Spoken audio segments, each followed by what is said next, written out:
Prayer. The Holy Spirit, amen. Dear Lord, as we deliberate in today's session, give us the wisdom to overcome passion. Give us that understanding heart to do away with prejudice. Give us the foresight to know what the future may devise. Give us the courage and strength to seek the truth and what is good. Give us the facility of language that we may be understood. And finally, our Lord, make us worthy public servants of this city. We deeply love and highly honor Naga City, the heart of Bicol. Amen. In the name of the Father, of the Son, and of the Holy Spirit. Next Amen. item. Pambansang awit.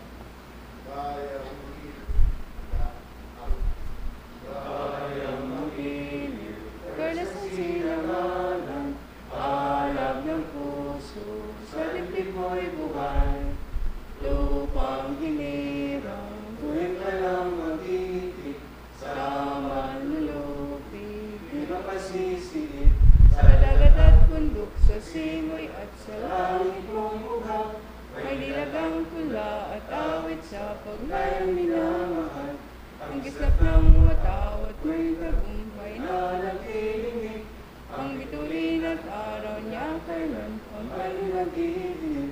Tuba ng araw ng ating pagsinta, buhay alangin sa piling mo. Aming ligaya dapat may mag-api, ang pamatay ng dahil sa'yo. Again, good morning. Next item. Privilege time. Anybody would like to avail of the privilege time? Okay, none. Honorable Del Rosario.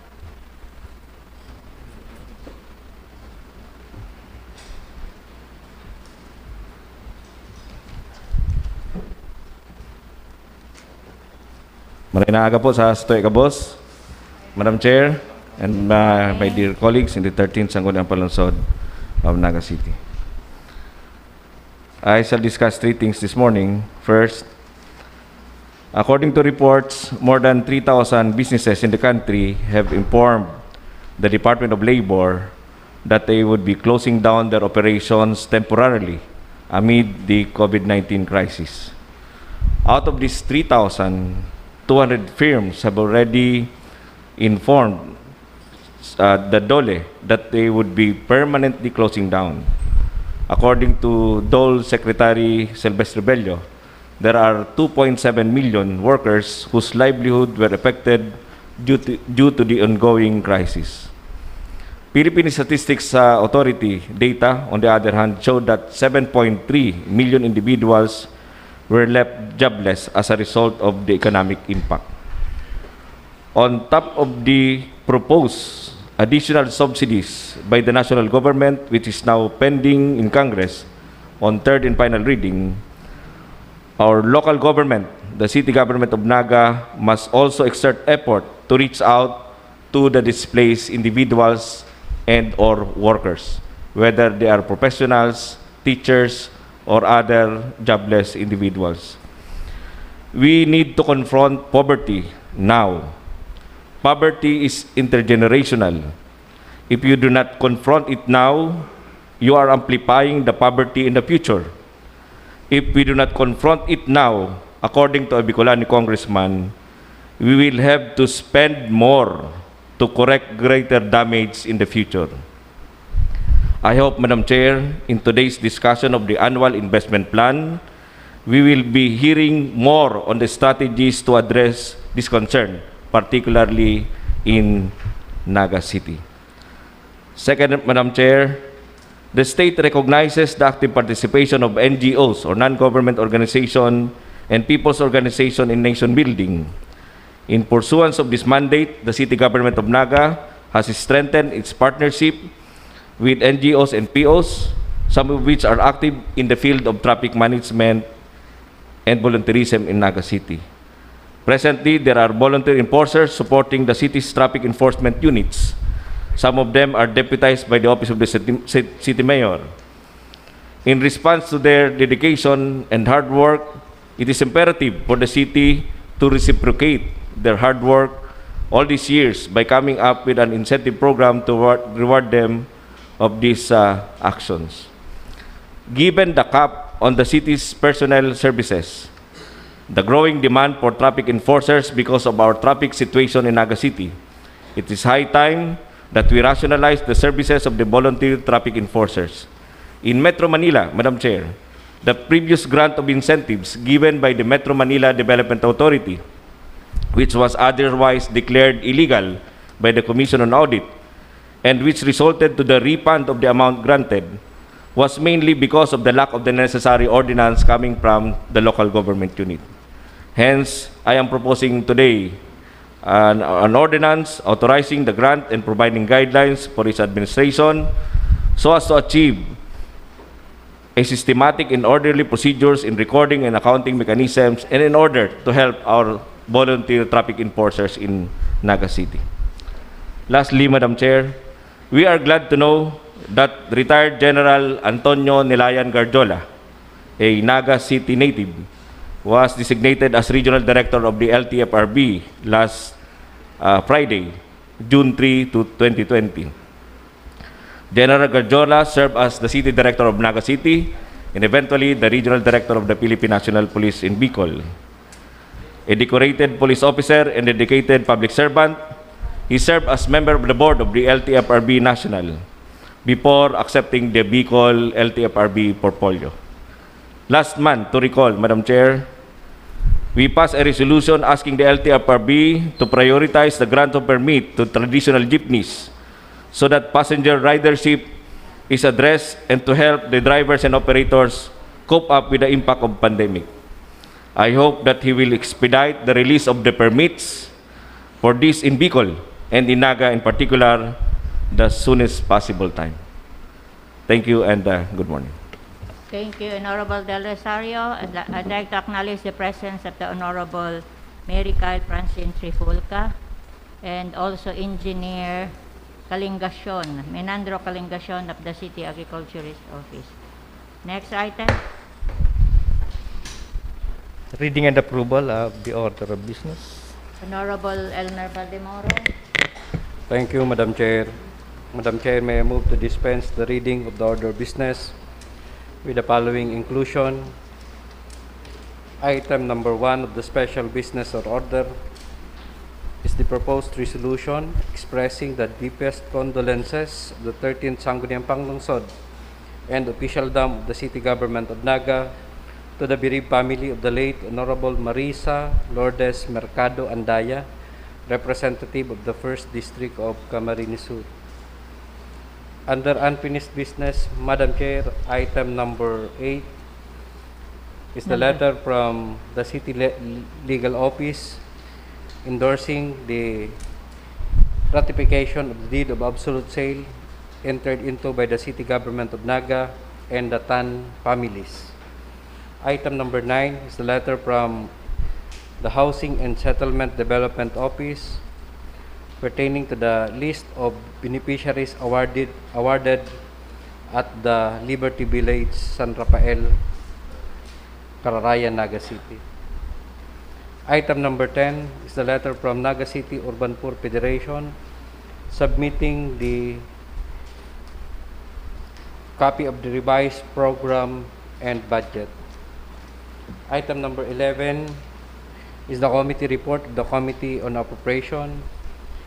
Item number 12 is the committee report of the Committee on Land Use. Item number 12A, attached to the committee report, is the letter from City Planning and Development Office submitting the documents submitted by the LYRR Realty Development Corporation. Under new business, Madam Chair, item number 6, the matter of the privilege speech, the Honorable Joselito Del Rosario, the proposed ordinance authorizing the grant and payment of traffic enforcement incentives to all volunteer traffic enforcers, providing guidelines for its implementation, appropriating funds thereof, and for other purposes. Item number 7 is a letter from the City Mayor requesting for a passage of an ordinance authorizing the grant of honoraria to more than 700 frontline volunteers during the period when the city was under enhanced and modified community quarantine.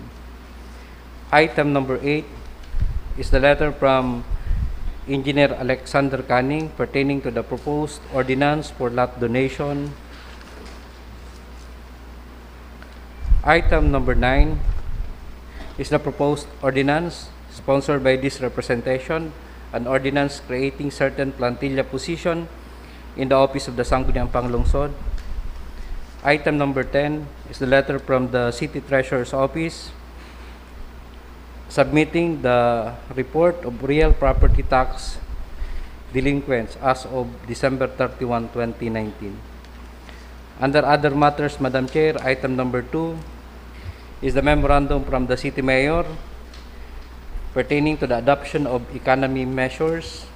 Item number 3 of the unfinished other matters is the Sangguniang Kabataan Federation resolution requesting the use of the Sangguniang Panglungsod Session Hall for the conduct of the regular monthly session of the Sangguniang Kabataan Federation every last Sunday of the month. I so move for its approval, Madam Chair. Any second to the motion? Second? Okay, agenda is approved. Next item. Itong Order of business, special business or order, the proposed resolution expressing the sincere condolences to the bereaved family of the late Honorable Congresswoman Marisa Lourdes Mercado Andaya. on joint and collective motion. Honorable Ranyola? Okay, on joint and collective motion. Approved. Next item. Unfinished business, resolution number 007 of the City Development Council approving the proposed supplemental annual Civil. investment program.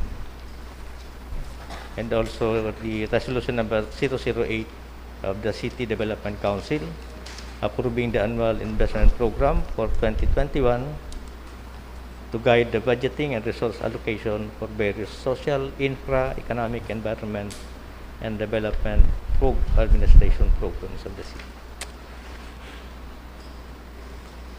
We are still following up the presence of the city development officer, Madam Chair. Okay, Honorable Rosales?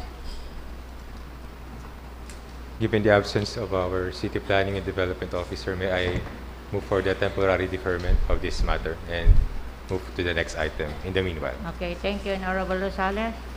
Next, this matter is temporarily deferred. Next item.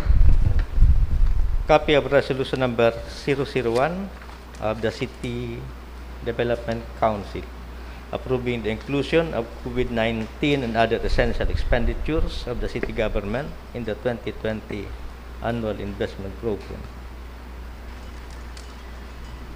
Okay, Honorable Rosales? Same with the first item, Madam Chair, may I move for its temporary deferment until we have the presence of our City Planning and Development Officer. Thank you, Honorable Rosales. This matter is temporarily deferred. Next item. The letter dated July 3, 2020 of Mr. Ruel Oliver, Executive Director, Naga City Investment Board, submitting the revised draft ordinance incorporating the suggestions in the proposed revised investment incentive code. The Chair of the Committee on Trade and Investment, Honorable Perez. Yes, Madam Chair. The committee is awaiting for such report. So this is referred to your committee? Not yet. Not yet. As of today, I have no copy yet of the edited version. So can we refer this to your committee? Okay. Yes, Madam. Refer to the Thank you. Committee on Trade and Investment. Next item. The letter dated July 2, 2020 of Engineer Alexander Canning, City Enro, submitting his comments to the proposed environmental enforcement ordinance of Naga City. Is this Committee on Environment? and Energy. Okay, Honorable Thursday on this particular matter, Madam. So for the Thursday. information of the members of the committee. on Thursday. Okay, thank you, Honorable Del Castillo. This matter is referred to the Committee on Environment. Committee hearing is scheduled on Thursday. Next item. The report of the Committee on Trade, Trade and Investment, Industry. Trade, Industry, and Economic Enterprises. Okay, Honorable Jose Perez, Chair of the Committee. Pinapunta mo na si ano?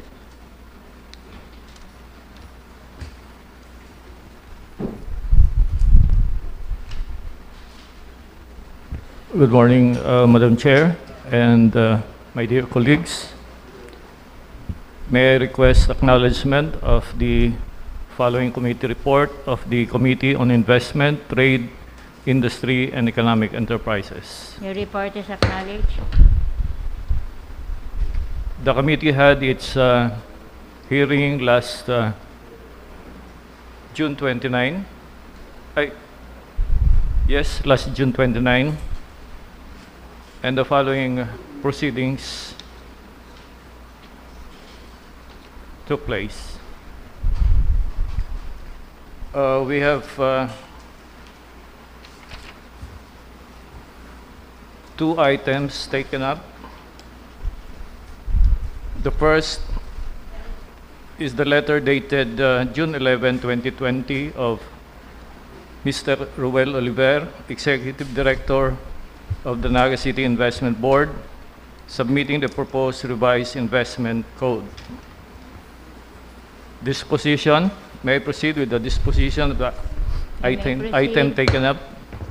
On motion duly seconded, the committee resolved to give the Naga City Investment Board 14 days from today to incorporate all the suggestions and revisions discussed in the committee hearing before the final proposed ordinance is presented to the plenary for the Sangguniang Panlunsod for appropriate action. Item number 2, letter dated November 18, 2019 of Mr. Francisco M. Mendoza, Acting City Administrator, submitting draft ordinance prepared by the MEPO, setting the rate of fees for the use of the shared service facility at the Naga City Public Market. May I proceed to the You disposition may proceed. of the matter? On motion of Honorable Joselito del Rosario, duly seconded, the committee resolved to recommend to the Sangguniang Panlunsod to defer the matter until a final draft of the proposed ordinance shall have been presented, which shall include all the suggestions, additions, and comments discussed in the matter in the committee hearing. So move. Any second? Okay, approved. That's all for Item number our one, report. Number 2 is Thank you very somewhat much. Deferred. Thank you, Honorable Pen. Thank you, Madam Then we Chair. go back to item number 1 and 2. We acknowledge the presence of Mr. Willie Prillas of the CPDO. Okay, rules is suspended. Mr. Prillas?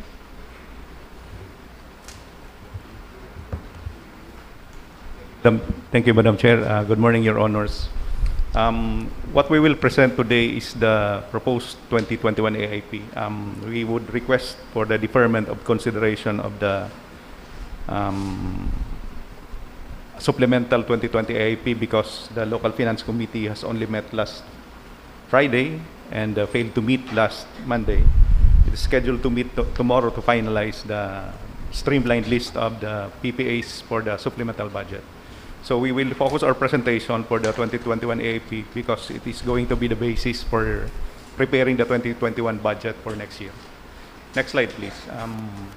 So this is a comparative presentation of the 2021 as against the 2020 AIP. You will please take note that last year, the amended AIP of the city reached 8.25 billion. This was the figure after we incorporated some of the projects last July 19 upon the assumption of Mayor Legacion. There is an increase of roughly 1.09 billion between this last year's AIP compared to next year's AIP.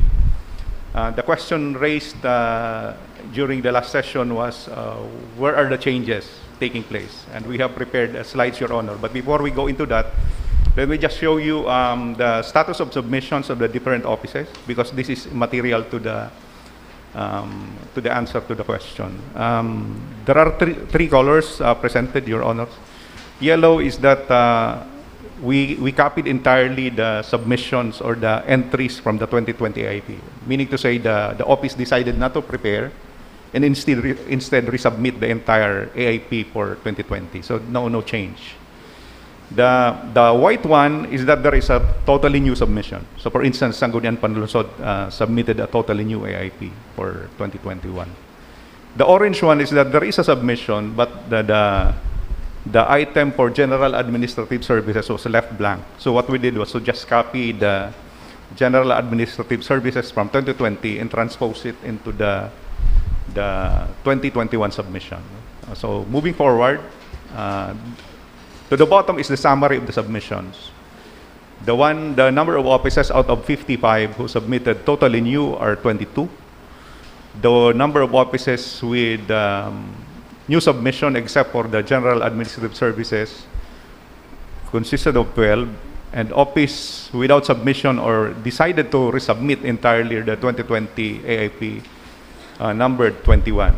That amounts to 38% of the total agencies or operating units deciding not to prepare a new AIP but instead resubmit their 2020 AIP. But you will please take note that if we take out the orange one, only 22 or roughly a third actually submitted a new one. So this gives you an idea of what happened in preparing the AIP for this year. Next slide. So what changed? This presentation summarizes the changes per office. For instance, City Mayor's Office, a change of 26 million, increase in general administrative services. The component offices of CMO, increase in the components offices for GAD, Internal Audit Services, and CDAR RMO. SP, on the other hand, took out 850,000 because of some capacity building programs that it decided not to pursue. Office of the City Administrator, 3 million increase in general administrative services. CFRMO was reduced because it became an independent item. You will see later down the line that there is now a separate entry for CFRMO. The same is true with Jesse Robredo Center for Governance, the Dangerous Drugs Board, and IGOV. Previously, they were incorporated in the OCA allocation or OCA AIP, but now they have independent or separate AIPs. CPDO, it was reduced because we're no longer implementing CBMS next year. We hope to finish the survey by August and continue with the barangay planning and budgeting process for the rest of the year. And there is a reduction also in the Project Monitoring Committee PPAs. So down the line, you will see that most of the changes actually took place because the last line shows you that the command center project of the PSO was actually transferred to the City Engineer's Office. This is the hard building component. And logically, the decision was to lodge this because this is an infra activity, lodge this under the budget of the City Engineer's Office. So all in all, there was a reduction on the balance of 160.49 for public services. Next slide. Now we go to social. CSWDO saw an increase of almost 30 million. This is because of the proposed increase in personnel, IX, and COVID-19 expenses. You will remember that during our initial presentation for the proposed supplemental budget, CSWDO will implement a localized social SAP. So that is going to be continued for next year. That's why they are proposing an increase. The other reason is that the Naga City Council for the Welfare and Protection of Children was already lodged in the CSWDO budget. So that's the reason why there is no longer a separate item for that. LBO increase in PPAs and capital outlay. HSDO, little change. The bulk will still go to the projects identified in the 2020 IP, which is mainly land banking and one-time, big-time project of the city. So the net change is that there is an 11.96 reduction because of the transfer of certain units from social to economic, especially OLI. Previously in the 2020 budget, OLI is reflected under or contained under CHO. Now it's under the economic services, economic sector. So you will see under the economic sector that OLI is there. ACTO suffered a major change of roughly 918 million because in the previous year's AAP, a bulk of the infra activities, including development of Malabsay and other highland projects, are lodged under ACTO. Now it's being streamlined. They are now all lodged together under CEO. PESO saw an increase because PESO will pursue the employment generating activity to respond to COVID-19. ITPO, very little change. So the major increase, by the way, is in MEPO. Previously 115 million.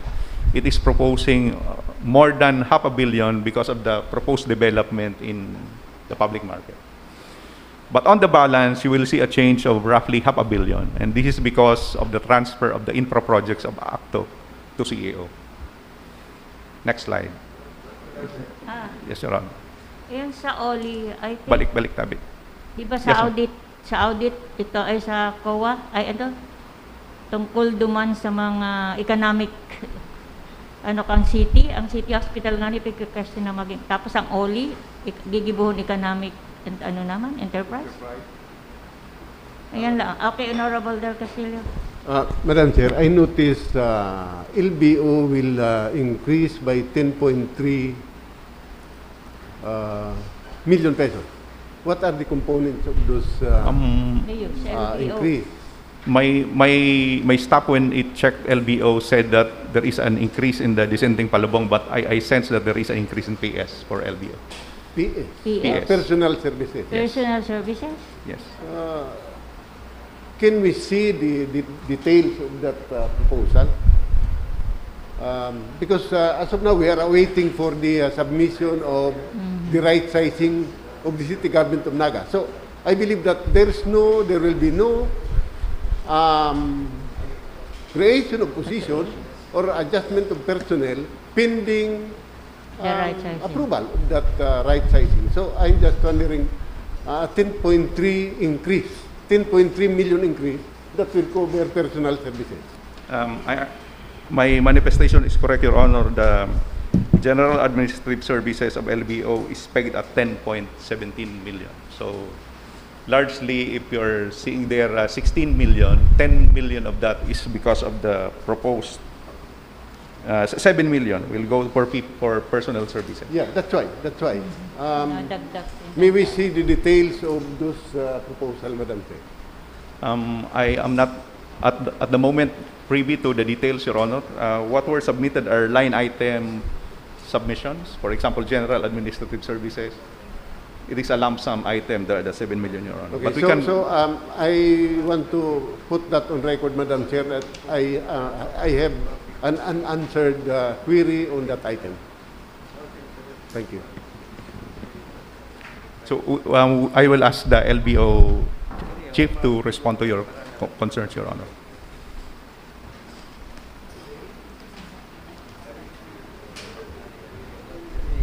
Okay, thank you, Honorable Del Castillo. So moving forward, The comments of the Honorable Del Castillo will be taken care of. Yes. The city engineer, Mr. Willie Prillas. Will have an impact on the whether we will approve this now or not. Yes. Thank you. Honorable Del Castillo. But since the Mr. probably, Willie Your Honor, Prillas- if because Cannot there is a answer time, that. if I may, there is a timeline. departments are supposed to submit their proposed budget by Budget. July 15. Probably, if I may suggest a course of action, if we can request the head of LBO, because he is most familiar with the nitty-gritty of his proposal, and the HRM manager to explain the details of this increase. The secretary is instructed to invite the head of the LBO and the personnel in charge. Pakiapod na.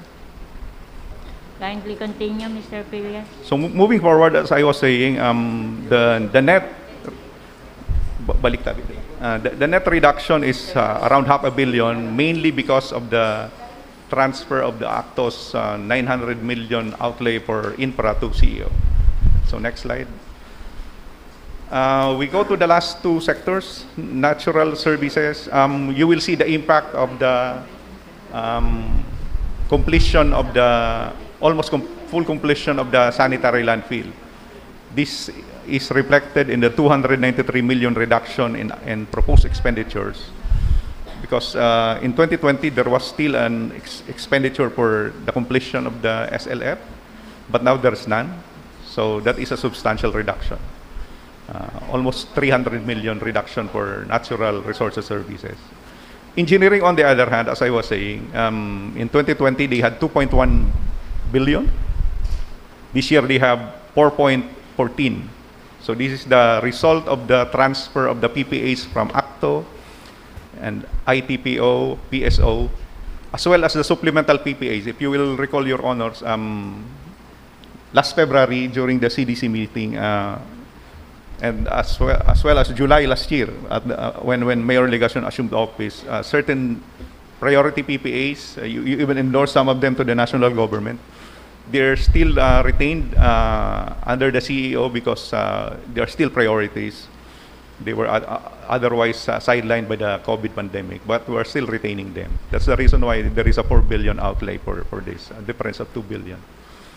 BMO, a reduction of maintenance activities, because for the last semester of the year, the BMO is already in fact in the process of completing the installation of COVID protective measures in all offices, including ours.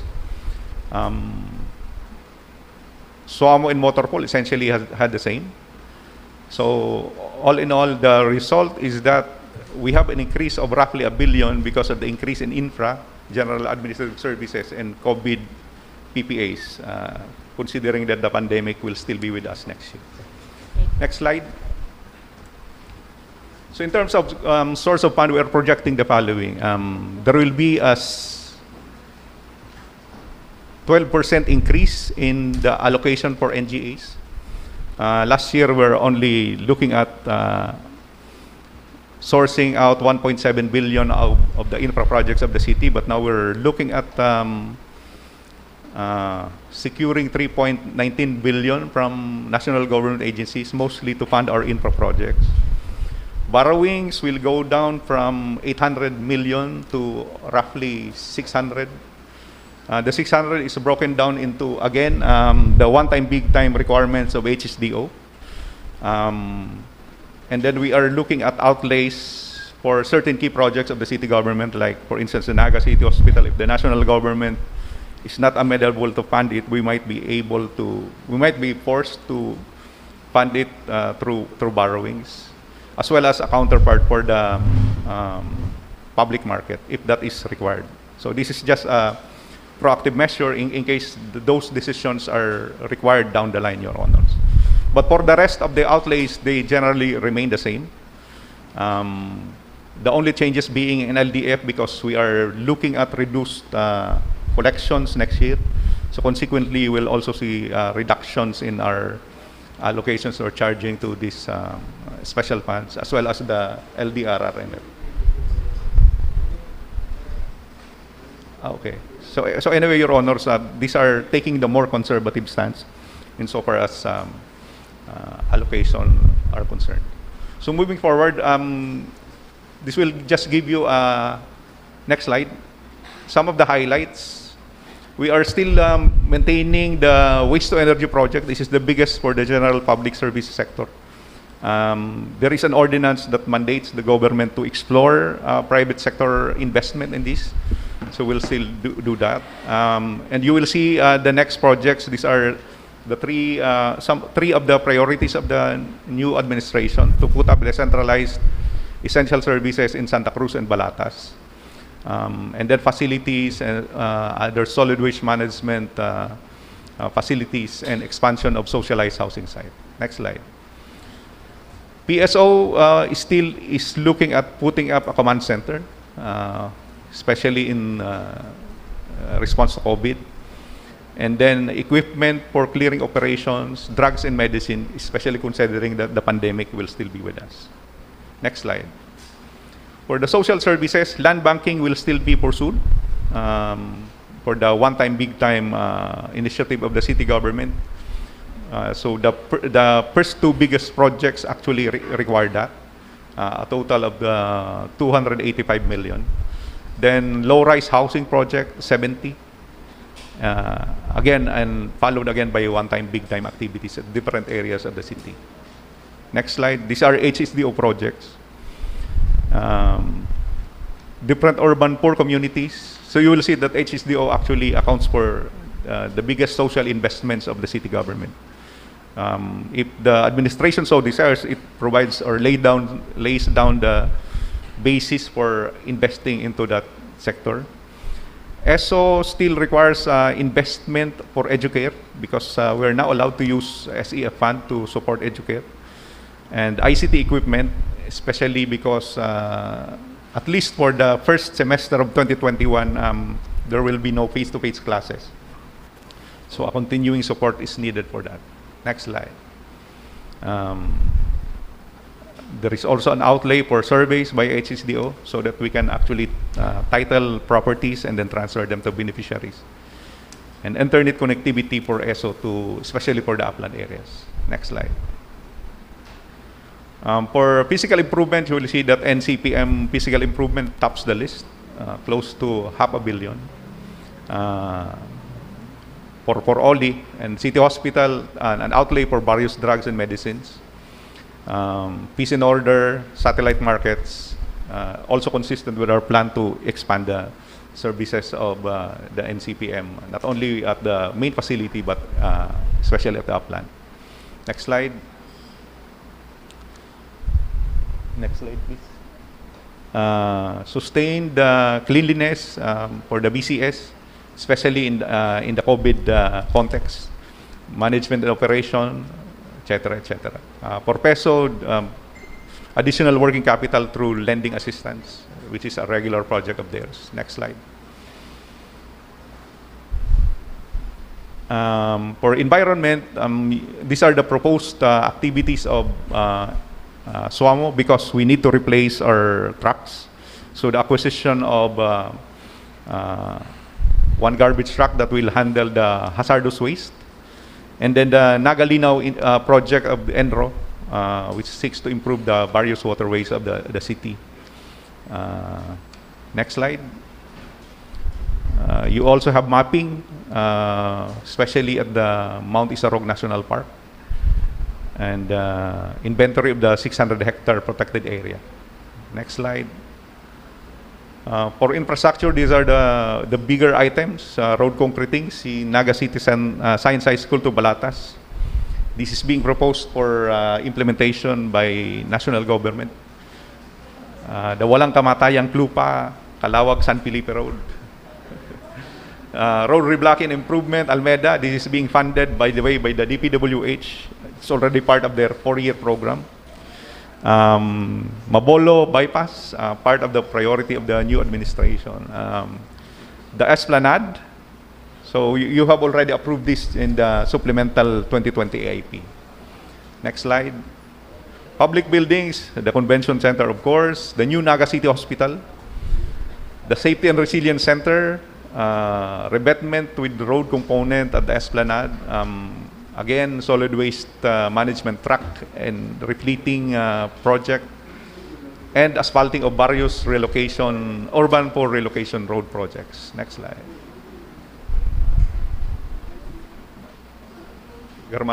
So the requested action subject to amendments that you will propose, Your Honor, is for you to approve the proposed 2021 AIP so that there can be a basis for the preparation of the 2021 budgets by the respective agencies of the city government.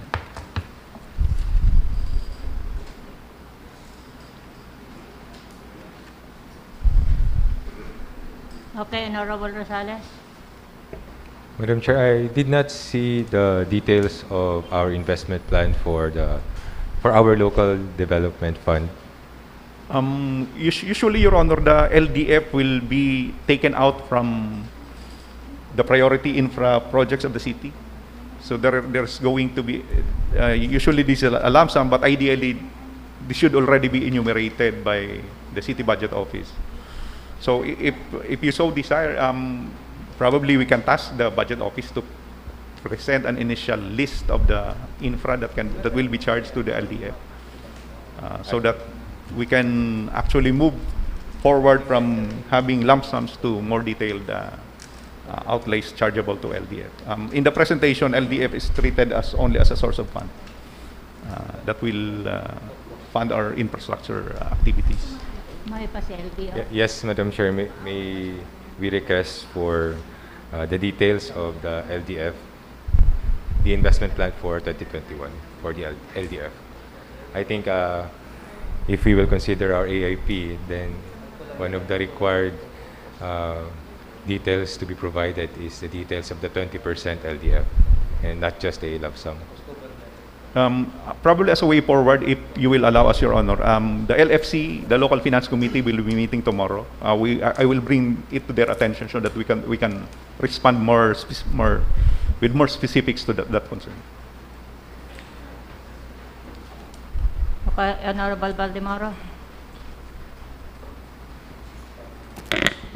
Thank you, Madam Chair. Madam Chair, mahapot ko lang kay Sir Willie. Is there any plan of the present administration pertaining to the eastbound terminal? The eastbound terminal continues to be part of our investment program, but the mode is public-private partnership right now because, if I'm not mistaken, the current administration is negotiating with an investor to do that. Previously, in the previous AIPs, we have proposed that it be funded by the city government, but the proposal is not moving, is not getting traction in the Sangguniang. So probably that is a signal that the city should talk to private investors to implement that. Madam Chair, could we include that in the 2021 AIP? Yes, I will make sure that it's included, Your Honor. If I'm not mistaken, there is an outlay of around 45 to 50 million for the eastbound terminal. Thank you, Madam. Okay. Thank you, Honorable Baldemoro. Honorable Miles Secretario. Thank you, Madam Chair. I was really hoping we would see more in the 2021 AIP, how we would respond to job generation issue. There was a specific mention about Metro Peso having an additional fund, but is that all? Is that all that we're looking at in terms of responding to the economic needs of our constituents, considering that there are so many who have lost their jobs? I think that's what I want to see in our 2021 AIP, Madam Chair, because that's really the issue right now that we have to address because of COVID-19. There are so many who have lost their jobs. So in that, how much is the additional fund being lodged with Metro Peso, and what do they really actually intend? Would that be sufficient? What is the extent of the need we are trying to respond to for this year? So I'm feeling ko, Madam Chair, parang it's like we're doing things, we're just continuing things like we planned in the last year. But definitely the exigencies of the situation has immensely changed. So I hope we could see more, we could do more in the area of job generation, in the area of economic activities in the city. siguro si mga infra projects could generate jobs, but most of the infra projects nga it will be funded from in partnership with the national government. So I cannot really see exactly how that would address the issue on lack of employment, lack of income for our people. If I may respond, Your Honor, essentially the 2021 AIP is a continuation of the supplemental AIP that we have crafted. There are three major agencies that will serve as frontline in the job generation aspect. Of course, you have Metro Peso.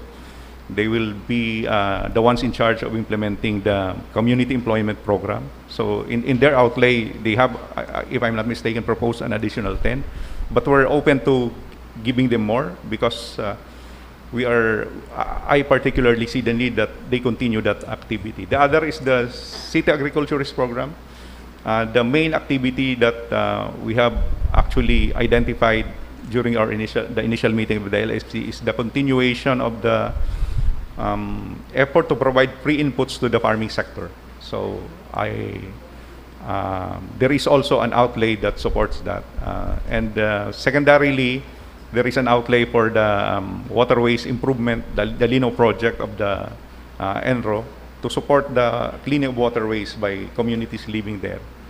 But if the intent of the Sangguniang is to put in, then we are ready to incorporate that, increase the outlays of these three agencies, so that they will have basis for continuing or even expanding their activities as proposed for the last semester of the year. Thank you, Will.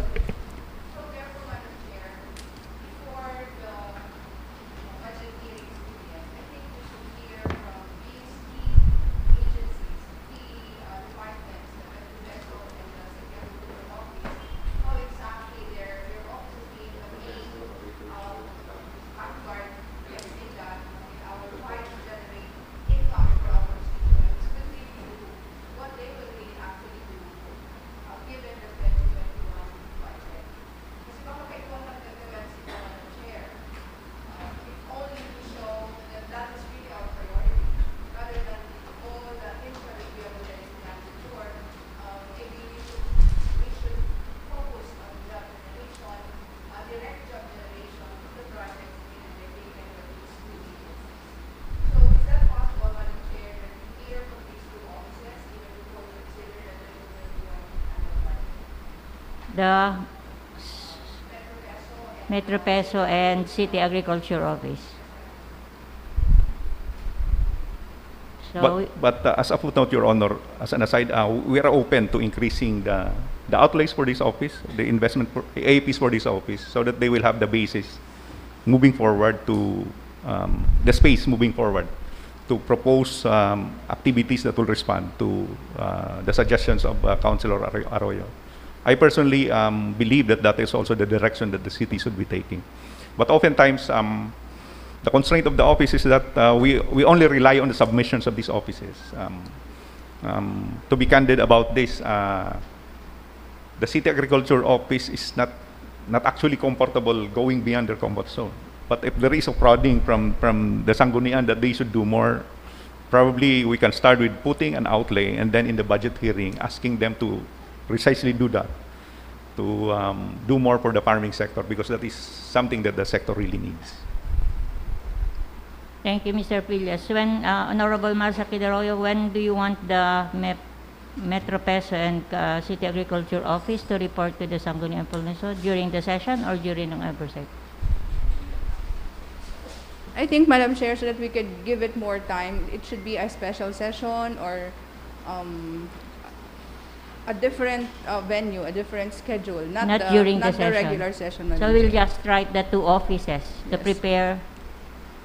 Yes, because as presented by Mr. Prillas, they are the two main agencies that we will be looking at in terms of responding to the economic crisis brought about by COVID-19. Minor lang, sir, si. So we should Enro really be is only looking at minor. them. What do their But offices they can be intend to do? invited. Okay. Thank you, Madam. Thank you, Honorable Marcia Quidaroyo. The City Secretary is so instructed to write Metro Peso and City Agriculture Office and to present their The ENRO, Your proposal Honor, during- if I may suggest, the ENRO also submitted an an activity that also responds towards that, especially for the Enro? forest. Yeah, the forest in our midst So project. 3 offices. Yeah, forest in our midst and the clean of waterways. So these are within Okay. their mandate, and they are proposing employment generating activities along those lines. So the 3 offices. Metro Peso. By the way, thank you, Councilor Oying. HSDO is the fourth. I'm sorry, I forgot about that. HSDO proposed a modified bayadnihan that will allow them to get the full value of their employment. So four agencies, Your Honor. I'm sorry the about that. 4 agencies. Okay, Honorable Del Castillo. Sir, I think in one sitting, the Metro Peso, Enro, City Agriculture, City Agriculture, and SDO. HSDO, HSDO. the Human Resource Management Office and LBO should be present in one sitting so that we can tackle all these matters in Yeah, one. yes. It might be in a special session as suggested by Honorable Yes, Miles Sakid Arroyo, whether or a special during the session, exe- I think the- it would be better if we'll hold a special session for that so that we can devote time only for that particular matter. when do you want the special session? And dapat taantaning ano ang deadline para may At least a week's time. When? siguro. so we can already schedule rin special makaprepare natin. session, and when we write the different offices, they already have a definite date when to present. Oversight or special session? Okay, Honorable Vidal Castillo. Thank you, Madam Chair. Sir Willie, Yes, sir. you Yes, Your Honor. mentioned a while ago regarding the Project Monitoring Committee. Please be informed that the Project Monitoring Committee did not convene from July 1, 2019 up to the present time. Now, what is the direction of the city? We will convene again the Project Monitoring Committee, Sir Willie. I think that is the next logical step, Your Honor, because it was only during the February, before the pandemic or the lockdown happened, that the CDC actually recommended additional members that will complete the PMC. So by this time, Your Honor, I think the mayor's office also has already identified the other members that will comprise the PMC. project So there is now no reason why the committee cannot be convened. Is this representation is a member of that committee again, Mr. Willie? I'm sorry, Your Honor, the mayor's office is The the mayor's one office are the privy one to preparing, that. yes. I'm not privy to, I cannot answer that question at this point. If you cannot answer my question, please be informed that this representation, if my presence is a hindrance, do not include my name para magpadagos ang Project Monitoring Committee, because that is very important in monitoring the project being implemented by the DPWH. So if this representation is a hindrance of to convene the Project Monitoring Committee, do not hesitate, remove me. Tanganin magpadagos ang project monitoring, Sir Willie.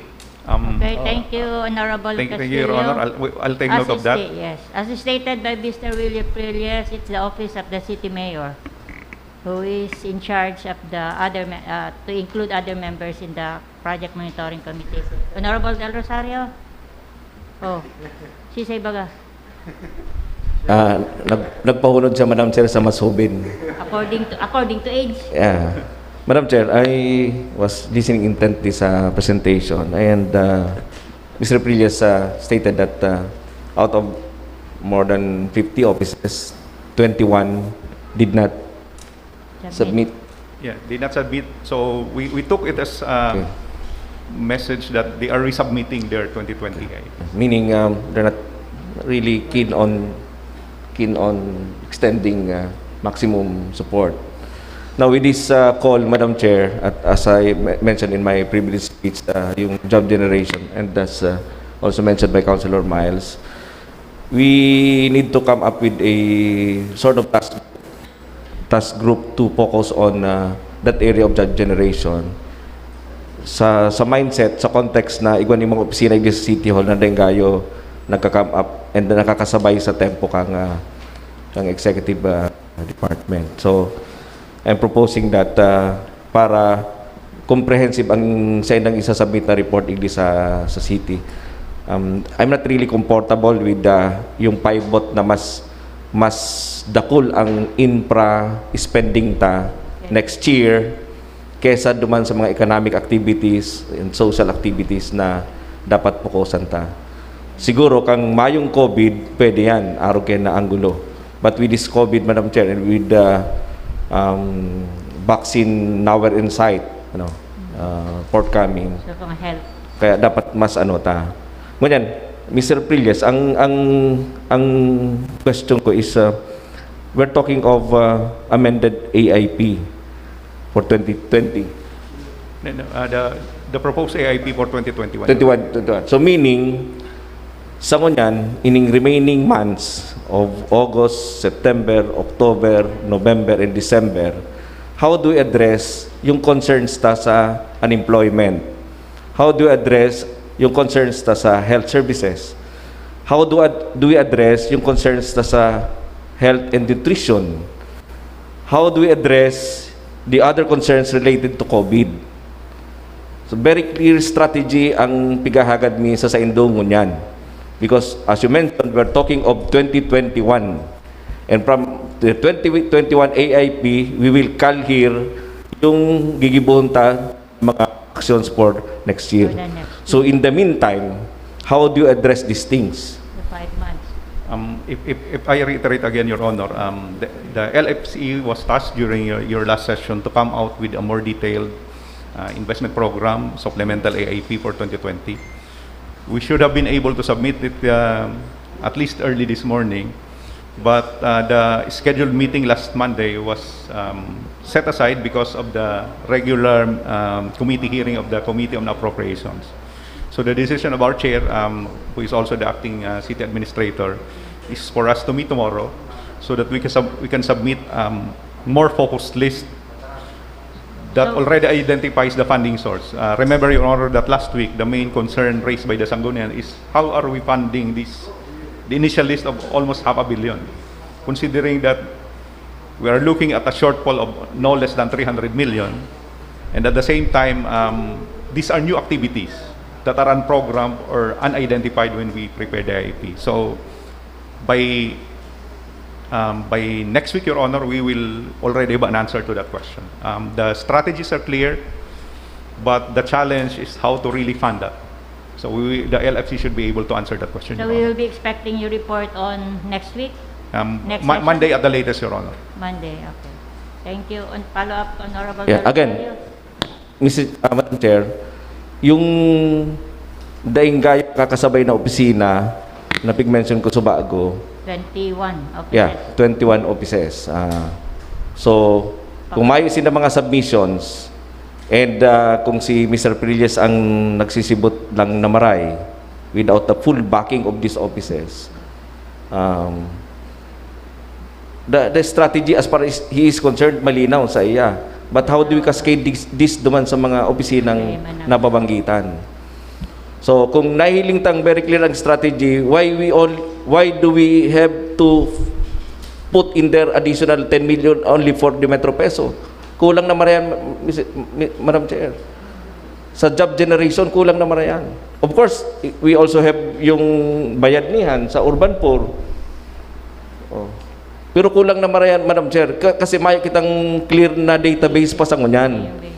Dapat sarabay-sabay na kita naghihiro, Madam Chair, habang pigpupuspunta ang pag-address sa job generation, stimulus sa mga mayong trabaho, pigpupuspunta ang kuyan. Dapat medyo aggressive kita dyan sa area yan, Madam Chair. Kaya nga I am suggesting, Madam Chair, na for the executive to create a task force on livelihood generation and to submit to us 2 weeks or 3 weeks from now a very clear database on how do we address yung Madam Chair, sa private sector, ang mga teachers ngunyan, matrabaho ning 15 days, ang 15 days maying sweldo. Ang ALSTA, kadakol ang madi-displace ng mga estudyante. na maduruman sa ALS. Kadakol concerns, Madam Chair. Abo ko nagang i-stress ka mo kani. Pero sa iling ko, pag na-dissect ining maray, sa iling ko makukwenta, Madam Chair. Kaya nga ni ang mga pigaano kay di sa aram kong pagal na maray si Sir Willie, sa araw kaning approach, si Sir Frank, and si mga pag-iriba,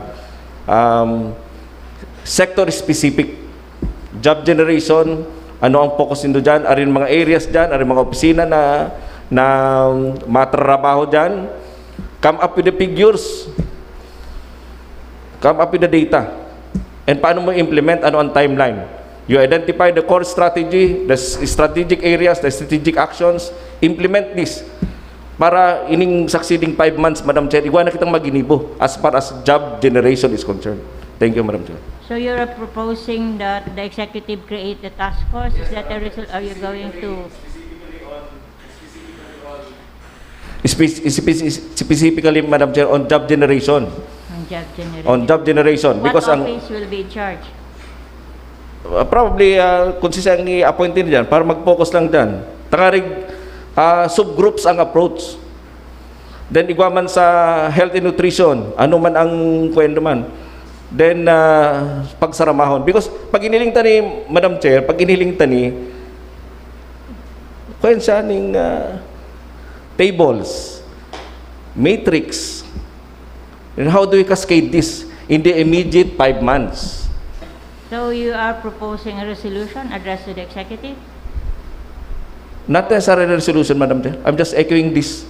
Kasi depende kung i-accept nila ang proposal ko to have a task force on job generation. Specific. Okay. Task force on job generation. To create jobs, sustain jobs, to answer the unemployment, the growing unemployment, not only in the public sector but in the private sector as well. Ano ang level ng job unemployment, Madam Chair? Ito mga mayong trabaho bago nag-COVID. Ito mga nagtatrabaho na nawaran trabaho. Ito mga opisina nagsarara, private businesses na nagsarara because of COVID. Ito mga nag-arabot digdi na nawaran trabaho sa ibang lugar, nag-arabot digdi na mayong trabaho. Etc. Kada ko levels ang job unemployment. So, we focus on that. We come up with the clear figures. We help them. That's how we grow as a city, Madam Chair. Okay. The- Your suggestion is The very well recommendations taken. are well taken, Your Honor. Yes. Actually, that is the next logical step once the supplemental AIP is approved and the supplemental budget is passed. Those steps can actually be taken all together so that once the approvals are in, you have already task group that will implement those decisions. Can you take it up on your Yes, on your Your Honor. level, We'll take it up Mr. with Willie Prillas? Okay, thank you. Anyway, the key person there would be the city administrator, and we will be administrator. meeting with him tomorrow. So Okay. we'll take that concern as well as the concern of Councilor Vidal. Del Rosario. Okay, thank you, Mr. Willie Prillas. Honorable Rosales? Can we go back to the slide pertaining to the source of funding, Madam Chair? Source of funding. Baba. Sige. Sige. Sige. Patapos ka. Sige. Next. Sige pa. After, sa baba pa kayo. After this, After that. Sige, next. Yan. source of fund. The total amount for our 2021 AIP is 9.3 billion. Yes, billion, Your Honor. And from that amount, how much will be sourced or expected to be sourced out from external sources? Borrowing. Ay, External would include the national government agencies. That's 3.19 billion. We're looking at borrowings of around 600. So easily 3.7 billion would be for external. If you add PPP for the waste to energy, that's another 2 billion. So we're looking at roughly more than 5.8 billion out of the 9. So or easily half of the entire investment program will be sourced out of external sources, Your Honor. So we have around 5 billion Yes. to be sourced out externally. outside. In the budget call of our mayor, the expected budget for next year is expected to be around 1.4 billion again. So in the remaining balance of 4 point something billion, less the 1.4 billion budget of the city, where will the rest be funded? It means, Your Honor, that some of these, or a good number of these activities actually will not be funded because we're faced with a hard constraint. The constraint being that our internally generated cash will only amount to 1.4. This is where prioritization will come in. So we identify which really are the priorities of the city government, of the administration, so that this can be funded. Of course, you have to contend with the fact that we also have to deal with the statutory obligations of the city, like personal services and running costs of the city government. So this is a very difficult question, Your Honor, to answer. But my short answer is that expect that not all of these will not be funded. So that will require that we prioritize. Thank you, Sir Will. The reason I asked that is because I was expecting that the AIP was already a prioritized list of the PPAs for our next year's annual investment plan. So if many of the PPAs included in this proposed AIP will not be implemented, then this will be just another document or piece of paper. So I think it is also the responsibility of the local finance committee to match the proposed PPAs with the revenue sources expected for next year. So apparently the proposed AIP has not yet gone through the screening of the LFC and the CDC. There is a preliminary screening, Your Honor, but it stopped at the point where the prioritization actually took place. There is an initial identification of the source of funds, but insofar as prioritization, we have not really gone through that. That is something that we should do. I personally agree that so that the Sangguniang will be guided as to which priority projects can be funded under the budget. Our office is open to supporting or facilitating a process that will allow us to come up with priorities, and I fully agree with that direction. So what I can promise is I'll discuss that personally with the LLFC tomorrow, so that we can come up with a concrete step towards that direction. Thank you, Sir Will. And just one more thing. From the external sources that we are expecting, have we already received commitments from the NGAs? Some we have received certain commitments, like as I was mentioning to you, some of the projects of the 3rd Engineering District of the national government, the DPWH. So not all? Not all. For instance, the city hospital, we might encounter some headwinds. In the last RDC meeting, Mayor Nelson made representations with the DOH because they have a lump sum in their investment program for next year of roughly 1.8 billion for local hospital, district hospitals, and rural health units. Unfortunately, probably it's because of the size of the project cost of the city hospital that provided a constraint to that, but there was a suggestion. Okay. So it's up to the management to really push this thing forward and explore other funding opportunities. Thank you, Sir Will. Perhaps, since we are still not yet adopting this AIP, then the LFC should consider the suggestions of the members of the Sangguniang. We will, Your Honor. Thank you. Thank you, Honorable Rosadas. Mr. Willie Prillas, thank you. Any other comments from the members? Okay, Honorable Del Castillo.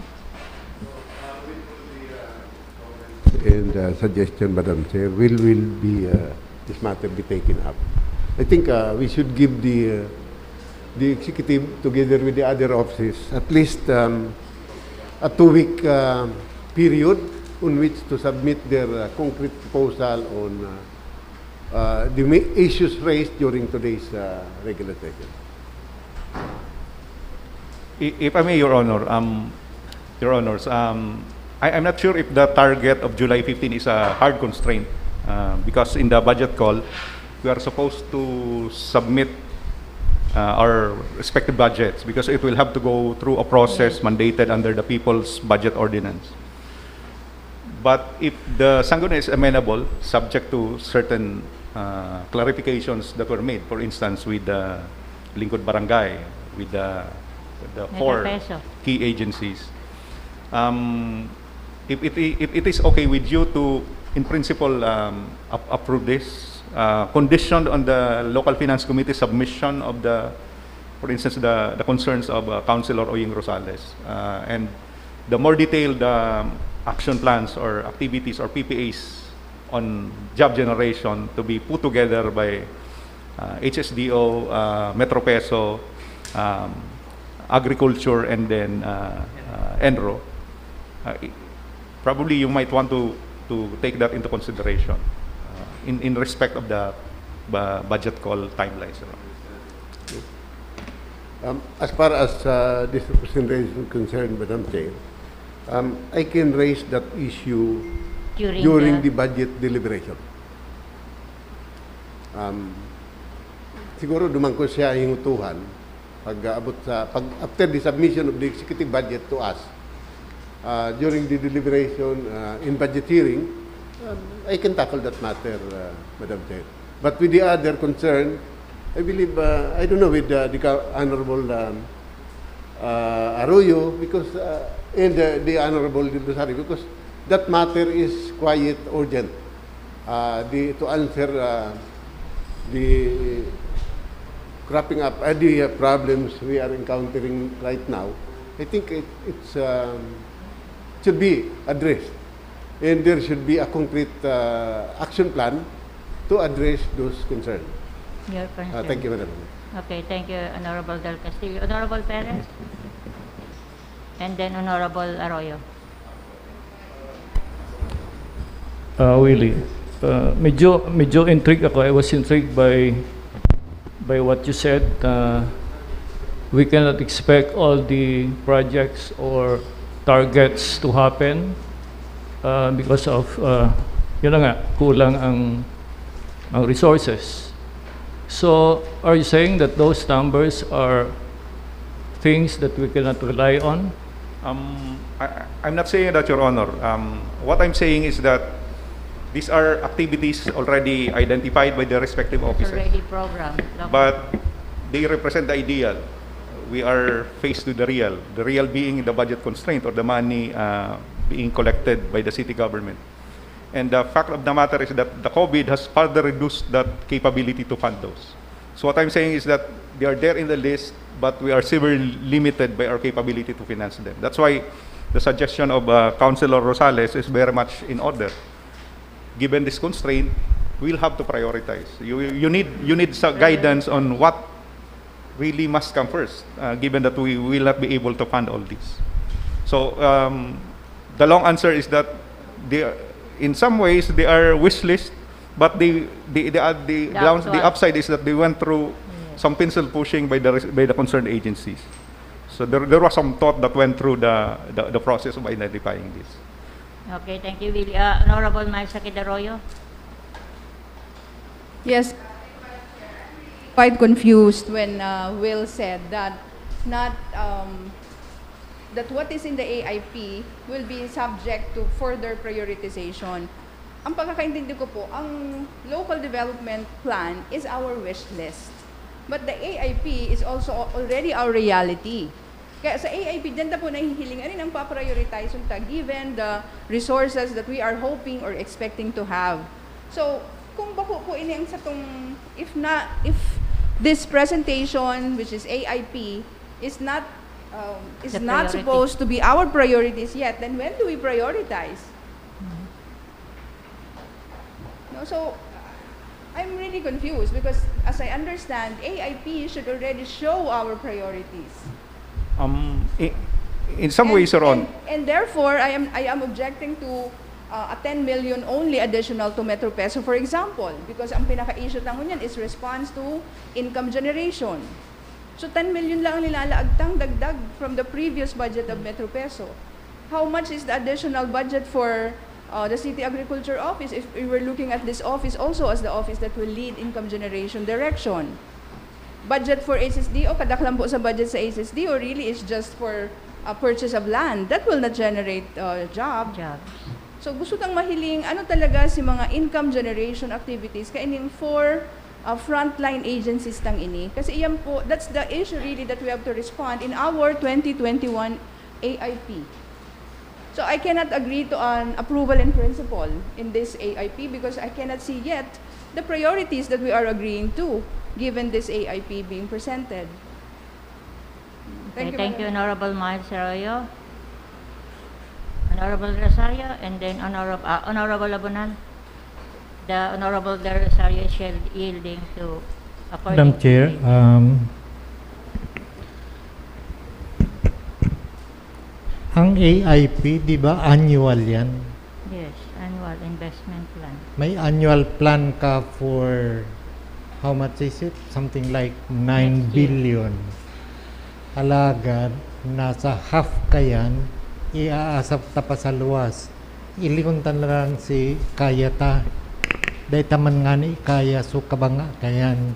That is why sinasabi ma-prioritize. Okay, give us which one is the priority for AIP 2021. Okay? Itong mga mawawalat dyan, magiging preparasyon na yan for AIP 2022 na baka madadagdagan na naman ng mga panibagong plano, etc. Nevertheless, what we're looking at would be the wish list probably for the next 10 years. But show us the one that is for 2021. Yung po ang hinahagan ngunya na give us, maski hint man lamang, Kung if not yet the priority for 2021, na ito kaya tang punduhan. Priority for 2021 na kayang makuha. Bakung napuns kita, may listahan kita, and then we know na de tamang kaya yung gibuhon niyang gabus. But tell us kung arin so kakayahon. Thank you, Madam Chair. okay, Mr. Pilias. That is well taken, Your Honor. I'll bring that to the attention of the LFC because that is the entity that is in a better position to match the demands and the supply. The demands being the projects being presented, in the supply being the funds available to us. Okay. Honorable Del Rosario, are still raising your hand? I stated earlier na yung sector-specific na approach. I've seen, Madam Chair, yung mga documents man, kay puwan lang i-tono and mata na ni focus. Ako, Madam Chair, ang advocacy ko is yun na yan, job generation. Then siguro kung gigibuhon na Sir Willie itong focus group discussion and come up with the report or action plan in 2 weeks time, mas better. Ito ang ano ta. For the meantime, Madam Chair, compliant man ining pigi-present niya ning substantial duman sa essence kang preparation kang AIP. And non-passage of this, non-concurrence with this, Madam Chair, baka ma-hinder man si ibatang mga activities sa LGU Naga. So I'm bent on supporting the proposal of Councilor Buddy Del Castillo, Madam Chair. Ay, may kang proposal pa di? What is the proposal? The Honorable Rosario is asking.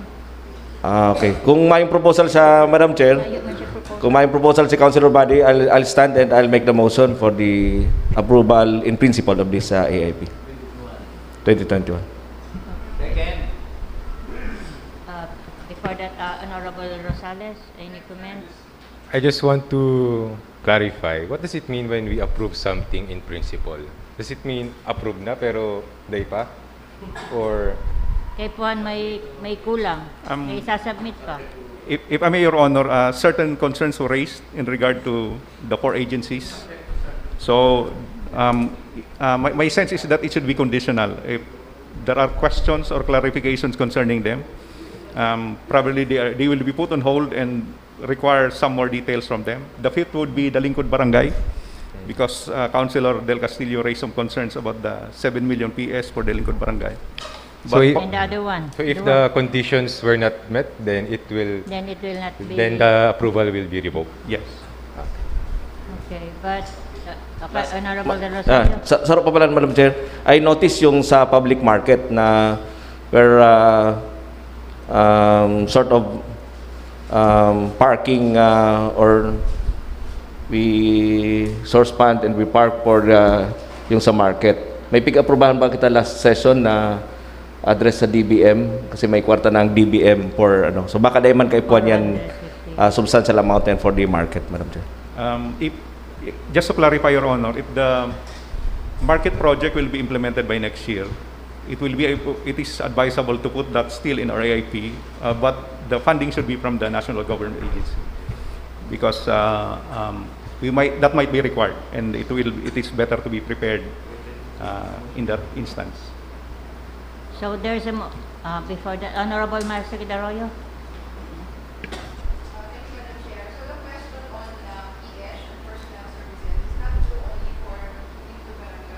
But other offices. Mm-mm. So I believe we can park the issue on personnel services. We can prove in principle those issues that were not raised, those questions that were not raised. But our approval will be subject. Our approval of this AIP is subject to the changes that will be brought about by the issues raised in this presentation. Yes, Your Honor. We're amenable to that. Okay, so on motion, duly seconded. I therefore reiterate my motion, Madam Chair. Okay, any second? Okay, approved in principle. Next item. Thank you, Thank Mr. you, Your President. Honors, and You still have I will raise the another one? concerns to the local finance committee. Thank you, sir. There's another matter in regards to you, item number 2. Inclusion of COVID-19 and other essential services. Our suggestion, Your Honor, is to treat this together with the supplemental 2020 because they logically fall under that. So as an output of the LFC meeting, we will submit the required document, Your Honor. Okay, thank you, Mr. Willie Ferrier. Thank you very much. You can now be excused. And where's Mr. Gisalva? Nagali na? Okay, next item. The report of the Committee on Public Utilities. Committee on Public Utilities, Honorable Del Rosario.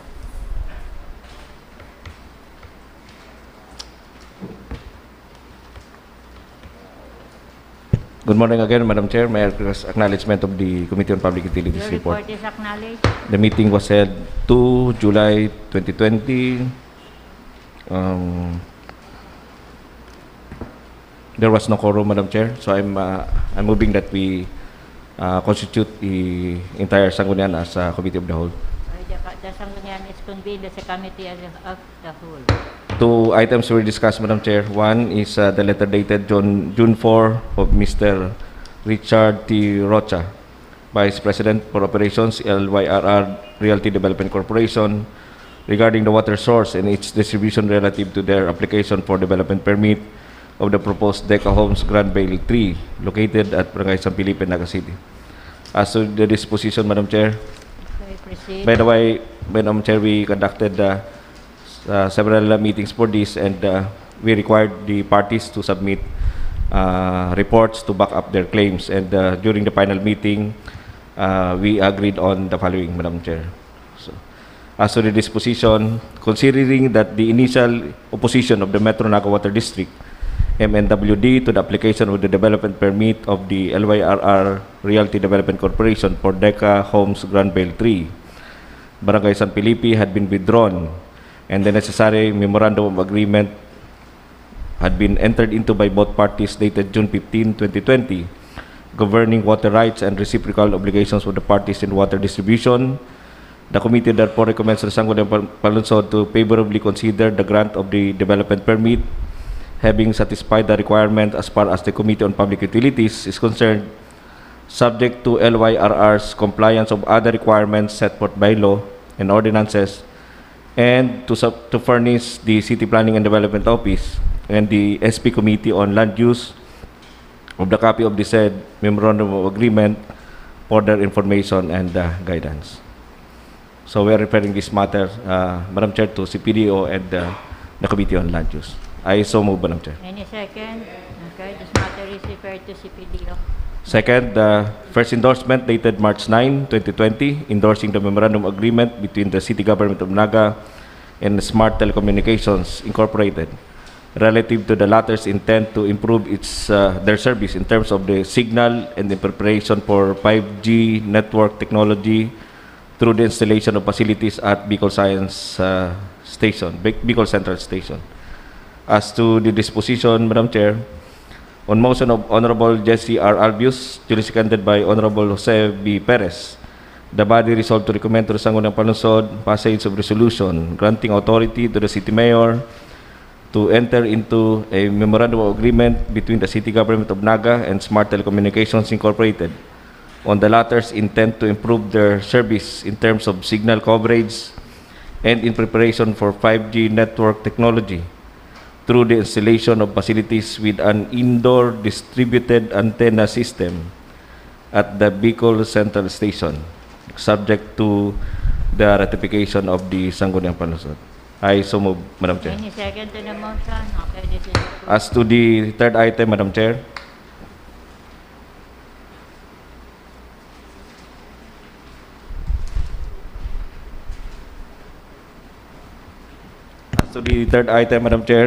the schedule of public hearing for the cell sites in Naga City. For the information of the general public, we set the public hearing on Thursday, July 9, relative to the installation of the said cell sites by two proponents, the DITO and Parplax Corporation.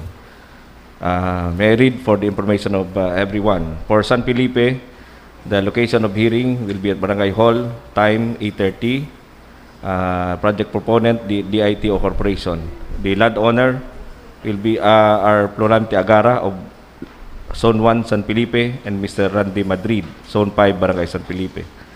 For Balatas, at 9:30 on the same day, Barangay Hall, the lot owner is Mr. Robert Oviedo, Zone 5, Barangay Balatas, Naga City. For Concepcion Pequeña, the location of the public hearing will be SP Session Hall, Naga City, at 10:30 on the same date. Project proponent, the DITO Corporation. Lot owners are Salvacion Opeña of Zone 2, Barangay Concepcion Pequeña, Miss Suset Sichung, Zone 4A, Concepcion Pequeña, and Miss Carlos Sichung, Zone 1, Concepcion Pequeña. The committee, Madam Chair, decided that we conduct it here because of the issue of COVID in the Concepcion area. For Carolina, at 1:30 on the same date, that owner is Mr. Armando Darilay, Zone 1, Carolina, Naga City. For San Isidro, at 2:30 p.m., Barangay Hall, that owner Mr. Nestor Bicaldo, Zone 1, San Isidro.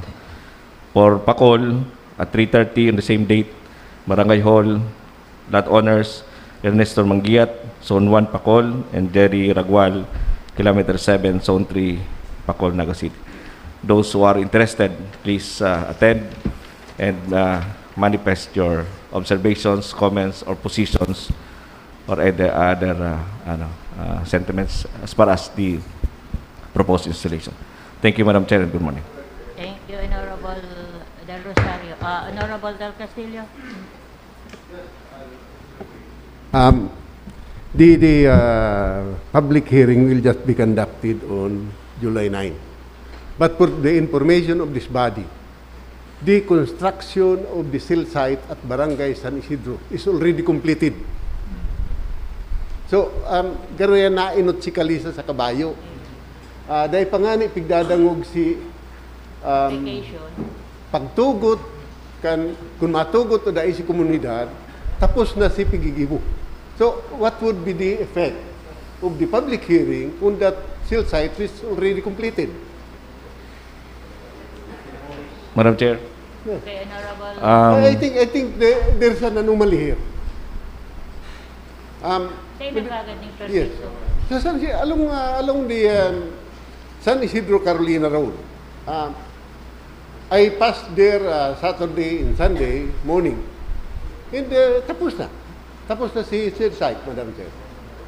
Si Tori, naka-install na si Tori. So, yan ang sarong bagay na dapat siguro in the future, kung mintras na pigdadawag pa si sarong bagay, dahil nga na magpuon ng construction. Because magiging moot in academic and public hearing dahil tapos na si manang dapat pag-daunggun. Dahil tapos na si itong pigko-construct. Kailangan man may Madam Chair. And I think that should be addressed in the future. And kung igwapang dahil natatapos na sila site, Madam Chair, dapat maging warning yan sa applicant that in the future, in the event na araw kan mangyari, dapat baklason, giraray si pig-construct for the absence of an authority. Thank you, Madam Chair. Thank you, Honorable Del Castillo. Thank you, Madam Chair. Okay, Yeah, Honorable... we recall that we passed a resolution directing the City Engineer's Office to conduct inspection and to ask there are permits for purposes of the installation, and if no permit will be shown, a cease and desist order be issued. So, Madam Chair, siguro kung ako ay request, Madam Chair, that we ask the city engineer to come and explain to us why or what happened to the directive of the Sangguniang Panlungsod.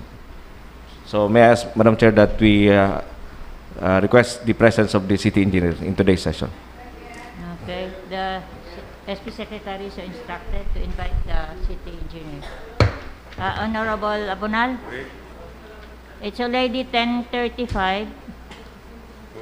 After the after the comment.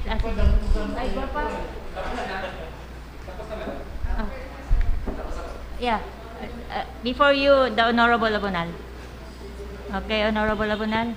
Like ko, Madam, pagsisinyasan mo ko na time na. Maybe just some things of the past. I no longer have the details, pero some of you might recall na duman po sa Manubay Road. Matiway? Manubay Road. Manubay Road. Daa. Sa tubang po kang si yung kumbento ng mga madre ng St. Joseph Bagajan. Iga po dyan na kumpleto naman na tower. Pero nag-object po si Parilibot, tigwarningan. Basta eventually, pinag-dismantle po baga to. In other words, what may be now erected illegally can be still dismantled. Kaya sige, pabaya, isa lang di magparaturugdok yan dyan. Pag di tinugutan, di look out maninda yan. It's not a pressure for us to approve kunya o na dyan nakatugdok. Thank you, Madam Chair. Thank you, Honorable Abonal. Honorable Baldemoro, you were raising your hand? Honorable Baldemoro, you were raising your hand? Our next item, Madam Chair, is the invitation from the city agriculturist. Yes. And Engineer Kalingasyon was already here since our started our session. May we know if we could proceed or That's take why a break? I was going to ask that. Kaya when I announced that it's already 10:35. But since the Engineer Kalingasyon has been here since the start of the session, Engineer Kalingasyon, is it okay for you if the Sangguniang will take a break first before we... Can you still... we take a break? You're invited.